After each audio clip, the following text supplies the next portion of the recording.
The Dart Zone Pro Mark 1.1 is finally here and it is amazing. It's constantly sold out and restocked, it's still very difficult to even buy this blaster. I've tested it with 7 kinds of magazines, 2 different barrels, 5 types of darts, and fired hundreds of rounds to let you know exactly how much more powerful this $150 blaster is compared to your average Nerf dart blaster. And stick around because I'll be answering 11 key questions that will help you decide if the Mark 1.1 is worth buying.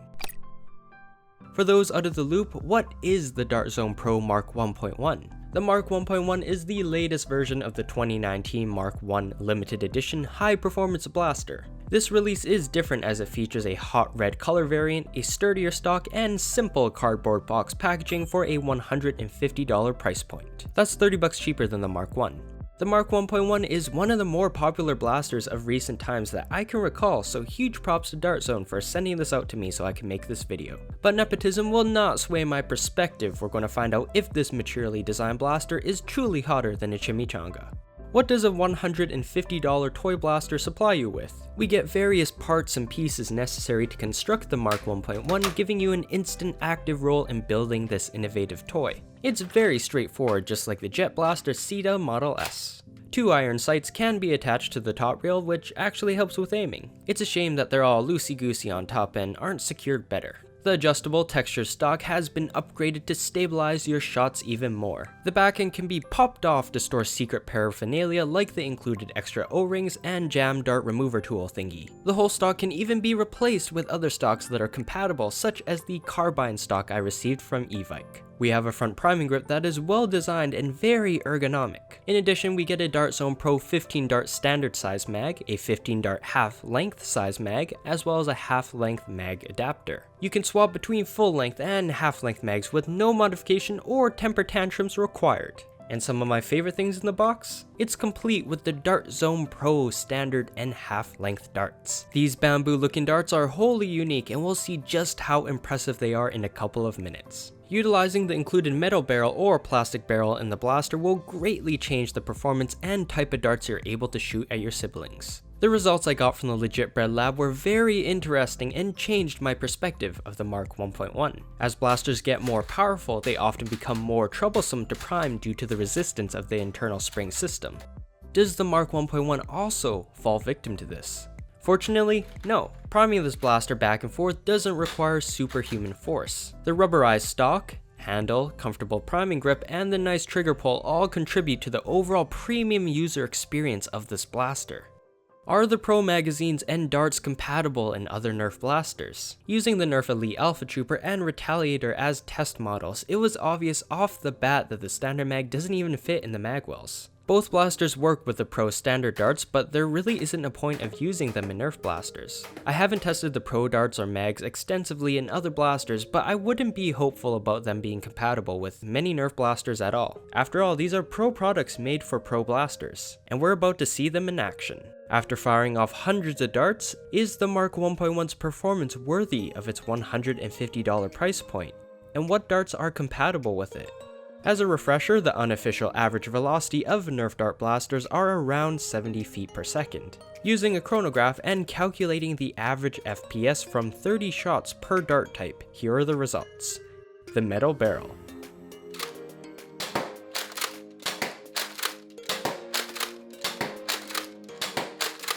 The performance from the Pro Series half-length and standard darts are nothing less than impressive. The half-length darts are almost getting a consistent 170 FPS with every shot coming in with an average of 171 FPS. I couldn't do a comprehensive range test, but from my limited testing, darts were flying straight for at least 60-ish feet before landing.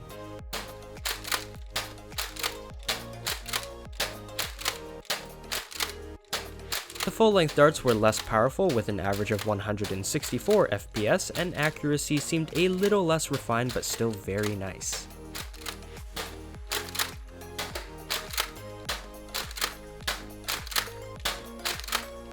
Worker half-length darts were compatible with the Mark 1.1. The average was 160 FPS, with accuracy being the least impressive of the dart types. With the metal barrel installed, you cannot fire elite darts, so that's why the plastic barrel is an option.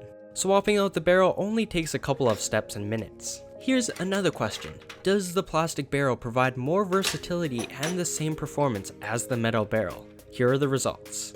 The plastic barrel. Pro half-length darts came in at 100 FPS and Pro standard darts slightly lower at 97 FPS.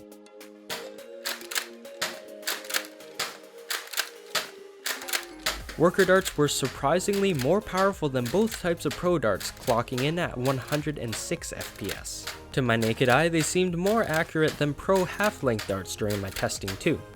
The winner for power were Nerf Elite darts, coming in at 117 FPS, but actually this doesn't matter at all. Accuracy was such an eyesore, it was like watching drunk firecrackers exploding out of the barrel in every which way direction, to the point where I just wanted to close my eyes to end the pain. There really is no point of using Elite darts despite the compatibility. With the plastic barrel, across the board we could see all velocities are much lower, staying within the 100 and 120 FPS range. So if you got a Nerf war with a 120 FPS cap, this plastic barrel will be your solution. Unfortunately, accuracy with all darts with the plastic barrel were not as impressive as darts with the metal barrel. The clear and ultimate choice here, folks, is to stick with that metal barrel and Pro half-length darts for superior range and accuracy.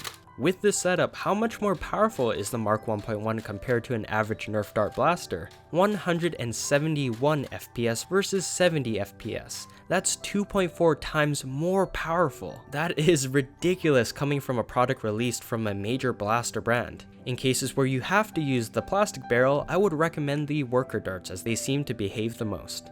I really do like AccuStrike darts, so it sucked to see that they were not compatible with either barrel type. They got jammed either way.